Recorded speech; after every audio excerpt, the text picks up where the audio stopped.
Cake చేయాలి అంటే మైదా పిండి, పంచదార, ఎగ్స్ ఇవన్నీ కావాలా ఏంటి? అవేవి లేకుండా కూడా సింపుల్ గా గోధుమ పిండితోటి bakery style sponge cake prepare చేయొచ్చు. ఎలా తయారు చేసుకోవాలో నేను చూపిస్తాను, మీరు కూడా ట్రై చేయండి. ముందుగా ఇలా కేక్ బేక్ చేసుకోవడానికి సరిపడంత పెద్ద గిన్నెలో ఒక స్టాండ్ పెట్టి 5 నిమిషాలు ప్రీ హీట్ చేసుకోండి. తర్వాత మిక్సీ జార్ లోకి 1/2 కప్పు బెల్లం తురుము, 1/4 కప్పు ఫ్లేవర్లెస్ ఆయిల్, అలాగే 1/4 కప్పు వరకు పాలు పోసి మెత్తగా గ్రైండ్ చేసుకుని తీసుకోండి. ఇలా గ్రైండ్ చేసుకున్న తర్వాత ఒక బౌల్లోకి తీసేసుకుని మనం బెల్లాన్ని మెజర్ చేసుకుని అదే కప్ తోటి 1 కప్పు గోధుమ పిండి, 1/2 స్పూన్ వరకు బేకింగ్ పౌడర్, అలాగే 1/4 స్పూన్ వరకు బేకింగ్ సోడా వేసి జల్లించుకోండి. నెక్స్ట్ ఒక అరకప్పు పాలని కొంచెం కొంచెంగా పోసుకుంటూ ఉండలు లేకుండా కలిపేసుకోండి. మొత్తంగా 1 కప్పు పాలు, 1 కప్పు గోధుమ పిండి యూజ్ చేసాము. ఇలా ఉండలు లేకుండా చక్కగా కలుపుకున్న తర్వాత 1 స్పూన్ వెనిలా ఎసెన్స్ కూడా యాడ్ చేసుకుని విస్కర్ తోటి ఉండలు లేకుండా రిబ్బన్ కన్సిస్టెన్సీ వచ్చేట్టు కలుపుకోండి.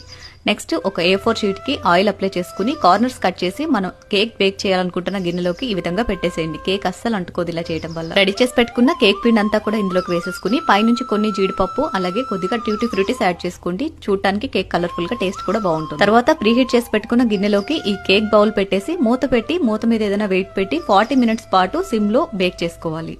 40 మినిట్స్ తర్వాత ఇలా టూత్ పిక్ గుచ్చితే టూత్ పిక్ ఏం అంటుకోకుండా నీట్ గా వస్తే కేక్ బేక్ అయినట్టే. పూర్తిగా చల్లారిన తర్వాత A4 షీట్ రిమూవ్ చేసుకుని మనకి నచ్చిన షేప్ లో కట్ చేసుకున్నామంటే ఎంతో టేస్టీ అయిన bakery style sponge cake. Full video detail గా యూట్యూబ్ ఛానల్లో పోస్ట్ చేస్తాను, లింక్ స్టోరీలో ఉంటుంది. అది చూసిన తర్వాత ట్రై చేయండి, మీకు కూడా పర్ఫెక్ట్ గా కుదురుతుంది. వీడియో నచ్చితే లైక్ చేయండి. Thanks for watching, have a great day.